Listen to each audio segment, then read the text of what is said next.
Reminder when 171 into 172 into 173 is divided by 17 দিয়ে ভাগ দিলে এটার রিমাইন্ডার কত হবে। তো এই ধরনের অঙ্ক করার ক্ষেত্রে সবসময় মাথায় রাখতে হবে এই যেগুলো আছে, যে সংখ্যাগুলো আছে এগুলোকে আলাদা আলাদা করে আমাদেরকে ভাগ করতে হবে। কী করতে হবে? আলাদা আলাদা করে ভাগ করতে হবে।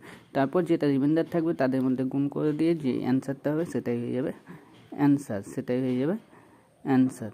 ঠিক আছে, তো এখানে প্রথমে আমরা কি করব? প্রথমে আমরা লিখে নেব। প্রথমে আমরা সংখ্যাগুলো লিখে নেব। 171 ইন্টু 172 ইন্টু 173 ডিভাইডেড বাই 17। তাহলে কেটে দাও, 17 দিয়ে যদি এটাকে কাটি 1 হবে, এটাকে ভাগ দিই 2 হবে, এটাকে ভাগ দিলে রিমাইন্ডার 3 হবে। তাহলে 1 গুণিত 2 গুণিত 3 অর্থাৎ সমাধান হচ্ছে 3 গুণে 6, 6 কে 6, অর্থাৎ অ্যান্সার হয়ে গেল সি এর দাগ।